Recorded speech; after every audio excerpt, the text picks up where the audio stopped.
Welcome to Exiled Rising. I'm Ana Mael, somatic experiencing therapist for PTSD and trauma recovery. A couple days ago, I saw my dear friend, and I wrote a poem called Face of Exhausted Woman.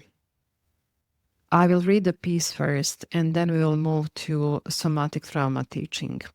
And I will offer somatic map of what emotional trauma does to a woman's body, to her nervous system, to her face, to her soul.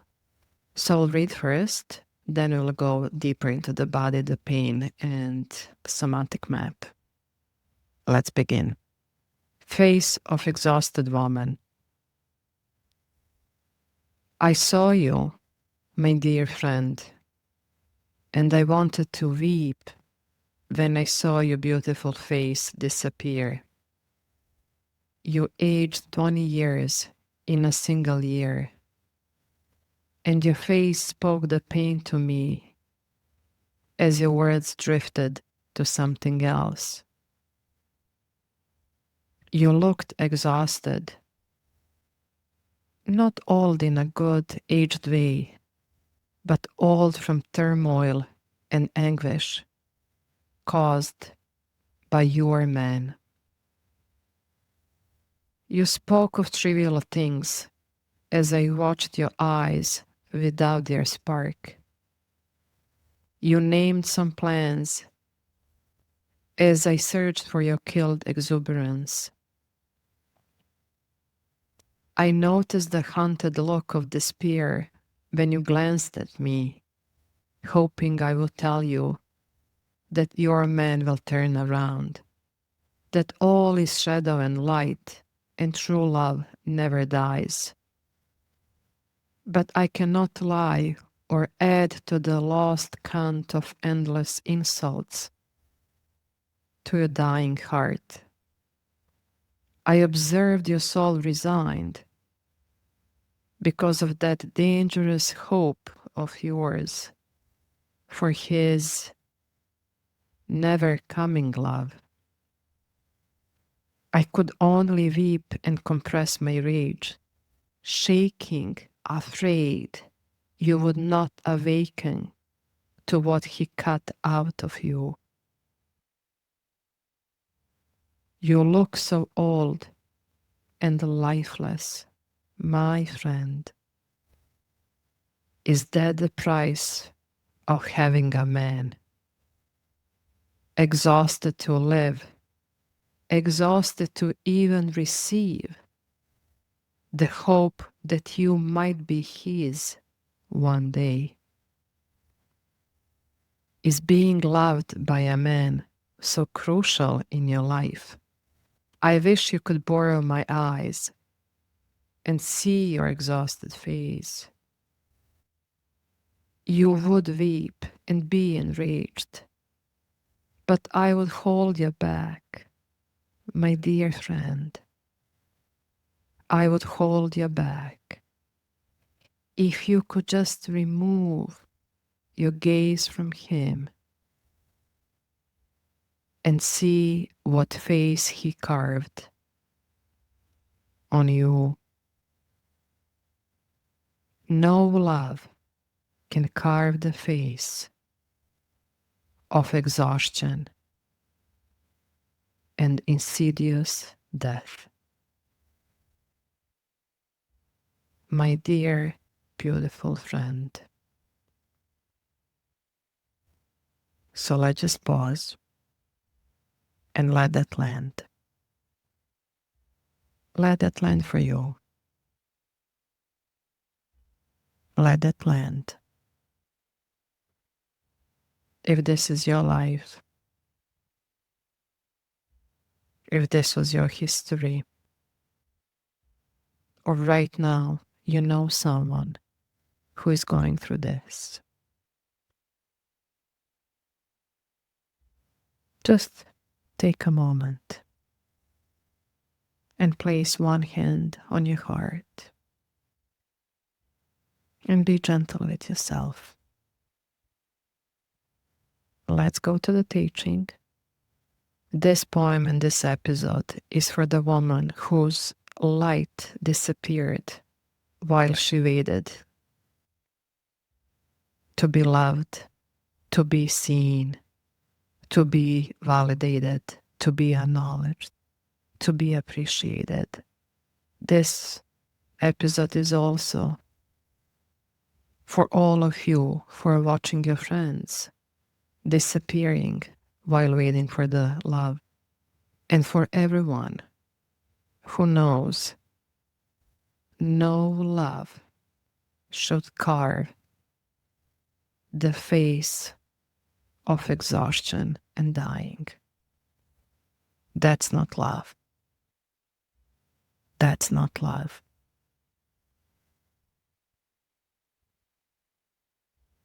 Let's move into the somatic, psychological, and political layers underneath it. So, as you know, this is not just poetry, it's somatic trauma teaching, and it might be the mirror you didn't know you needed. So, teaching number 1 is emotional decay is visible in the body. The first thing I want you to understand is this: chronic emotional abuse leaves evidence. It is written in your posture, it shows in your face, and it lives in your voice. And that voice has a frequency of abuse. It's more on a high pitched and has a tremor. The frequencies of a tremor. It's very unsettled voice. So, posture, face, voice. And when hope is placed in someone incapable of love, the body, the soma, bears the cost. And this is not just a metaphor, okay? It's how our body goes to the breakdown, to the collapse. In my somatic practice, we can see this all the time. Shoulders are curled inward in protection. Eyes are very dull, there is no spark. Mostly they're looking down, or they're clinging onto you with the spear of, it's almost as the eyes would say, please save me, give me a hope. Or the eyes can be very unfocused. They can move away from you. Okay. Eyes are moving away from you if you're, let's say, friend, as I was in this case. It's a shame. It's a shame. They cannot look at you because of so much internal shame. In some cases, it's fear. It's fear. What will happen? What will happen if you call up on the abuser? It's a fear from your, sometimes even for your own life. Okay. Skin tone is muted by adrenal fatigue. There is no vibrancy in the skin. And breath is very shallow. It's almost, you can breathe up to your thymus. That's it. Because if you take this big breath, you're with a deep breath, we are feeling things. And when we are going through this emotional turmoil, it's just better not to feel. So this is not just sadness, it's emotional decay. It's the result of living in a body that has stopped believing it deserves more. Okay, so this is what we can see on the soma level. Teaching number 2, the illusion of love. So let me be very clear here. There is this, I put the phrase, the true love never dies. is not just a romantic myth. It is one of the most damaging forms of spiritual gaslighting I have seen in my clients. True lover never dies is the biggest lie. So many survivors stay in emotional abusive relationships because of dangerous hope. That hope is so dangerous. They believe that love will change someone who is not capable of loving. Not that they don't want to love. Many of partners are just not capable because of their own emotional underdevelopment, their own history. So this hope functions as a survival strategy. It keeps the nervous system in a suspended state of waiting, enduring, freezing, or fighting. And that cycle goes on, and it's tremendously costly to sustain that cycle. Okay? To wait, that's the hope, to endure, and then to move into freeze, flight, or fight. Too costly. This cannot be 24/7 for years. It simply cannot. And here's also the truth. Love, real love, should not kill your aliveness, should not exhaust you. Teaching number 3, internalized patriarchy and the somatics of exhaustion. So let's name the system. This isn't just about a man. This is about a culture that grooms women to endure pain for love. We are taught by our mothers, grandmothers, it's almost in our ancestral DNA to wait, to bend, to soften, to stay quiet so he gets better, so he feels safe, so he goes through his spiritual journey, emotional journey, healing, to shrink ourselves so we don't scare him away.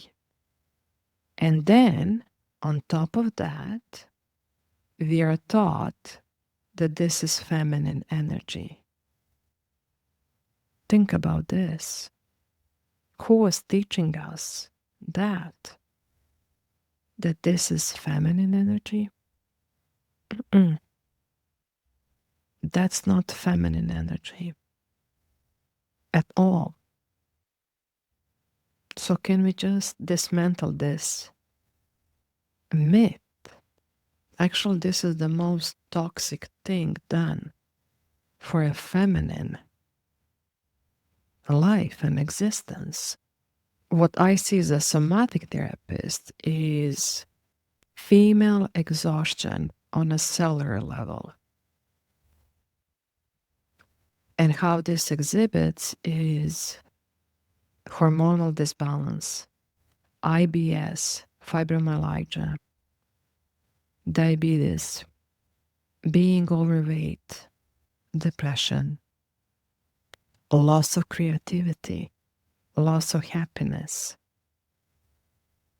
Okay. And this is not only your fatigue. This is the fatigue that comes from generation of being told that being chosen matters more than being your whole self. Your whole self. Teaching 4 is dissociation is very common. And you heard the line when I'm saying in the poem, you spoke of trivial things. And that dissociation, it's a coping mechanism. It is what happens when the truth is too painful to speak. So the nervous system shifts into dissociate mode, right? Or it keeps you very, very quiet, very compliant, and shuts you down. And when the soul resigns, the body, the response, goes into the freeze mode. There is nothing to respond to, and there is no energy to respond to. Okay? And this isn't weakness. This is what body does to protect you from overwhelm. From this state, okay, level down is resignation syndrome. And many times I can see this is coupled. This is very exhaustion. Well, next thing you will know, what follows is the resignation syndrome. So please check out my other episode, and I think I have a teachings as well you can buy for the resignation syndrome. Number 5, facial trauma expression is real. Muscle tone in jaw and eyes changes. So we are talking about muscle tone, and it's connected with your postural tone. So postural tone is your ability to respond, how quickly you can respond. That's your life force. So that's gone. That's gone, okay? That's gone. Chronic tension in the neck and forehead. It's almost like you're approaching to the person and you can feel that energy of tension in the neck, into your shoulders. Shoulders are almost moving up to the neck. And in the forehead can literally move forward, be in the state of forward all the time. Downward collapse in the spine. People who are already in resigning syndrome. And skin and gaze lose their shine. And this is not aging, people. This is not aging. This is trauma carving itself into your identity. And this is not love. And this is why in the piece I say, see what face he carved on you. So let me just summarize what your body may already know. Emotional decay is visible. It's visible. Where we don't just feel tired. We look like someone who has been carrying pain too long. And that needs to have expiration date. When you decide, by this date, I will be done if I don't see this, and that. But it needs to have expiration date. Then, the fantasy of love. The fantasy of love is a survival trap. It is a survival trap, and it can cost you your life and your health. So, the saying, true love never dies, is not romantic. It is dangerous when it's used to justify someone's behavior and abuse. Women are groomed to wait and to endure. Yes, we are. It's internalized patriarchy, and it shows up as a chronic depletion. Friendships must include truth. And sometimes the most loving thing you can do is stop feeding someone's false hope. And I know for many of us, when we see our friend just dying in relationship, we need to give support, absolutely. but not support by giving false hope. No, no. And the last one is healing begins when you see yourself again. What needs is mirroring, a witnessing, a holding space, a holding space, a truth, a kindness, not fixing, but witnessing with grace, with love, with sometimes anger will come up, absolutely. But it needs to be done with honor.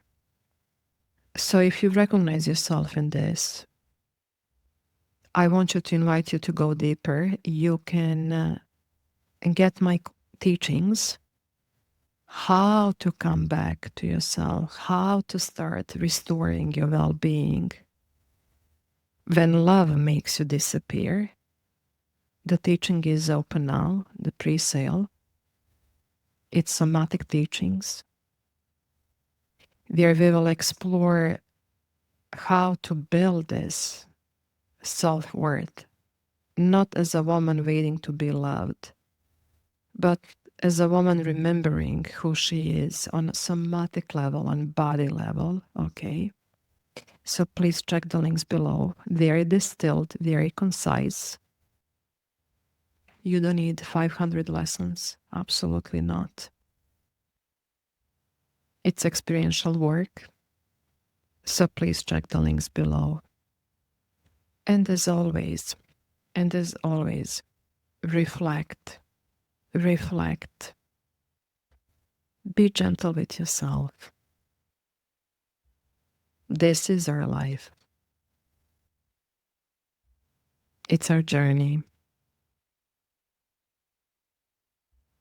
It is how we heal. It is how we lean on each other's resources. And until next time, much care. I am Ana Mael. This is Exiled Rising.